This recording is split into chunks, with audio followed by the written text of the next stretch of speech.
حقیق علی اللہ اقول علی اللہ الا الحق، میں اس پر قائم ہوں اور اس کا مستحق ہوں کہ میں نہ کہوں، اللہ کی طرف منسوب نہ کروں کوئی بات مگر حق۔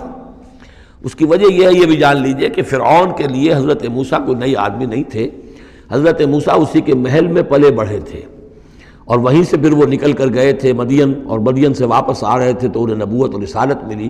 یہ چیزیں ملیں گی آپ کو آگے سورہ طٰہٰ اور سورہ قصص کے اندر۔ تو اس لیے فرعون تو ان کو پہچانتا تھا، اور ظاہر بات ہے کہ محل کے اندر جو ہے اللہ تعالیٰ نے پرورش کروائی ہے، تو ان کے انداز کے اندر بھی کوئی لجاجت نہیں تھی کہ جیسے کوئی عام جو ہے آدمی بات کر رہا ہو، یہ تو خود ایک شہزادے کے مانند تھے۔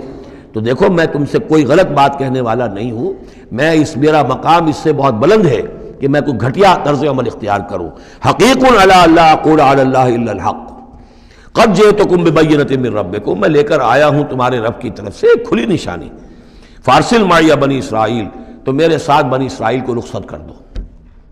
یہ بنی اسرائیل جو حضرت یوسف کے زمانے میں فلسطین سے آ کر آباد ہو گئے تھے، اور ایک زمانے تک تو انہوں نے بہت عیش وہاں کیے۔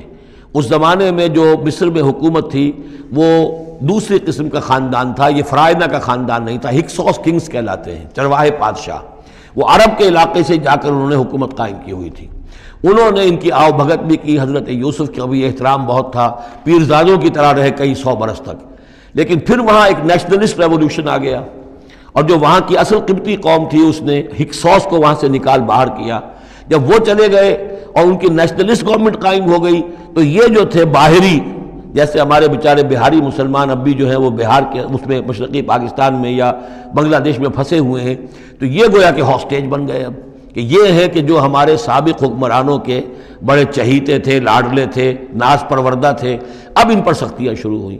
تو کئی 100 سال سے ان کے اوپر یہ قوم سختیاں کر رہی تھی۔ اب اللہ تعالیٰ نے حضرت موسیٰ کو بھیجا ان کو نجات دلا کر واپس فلسطین لانے کے لیے۔ ان ارسل فارسل معی بنی اسرائیل، تو میرے ساتھ بنی اسرائیل کو روانہ کر دو۔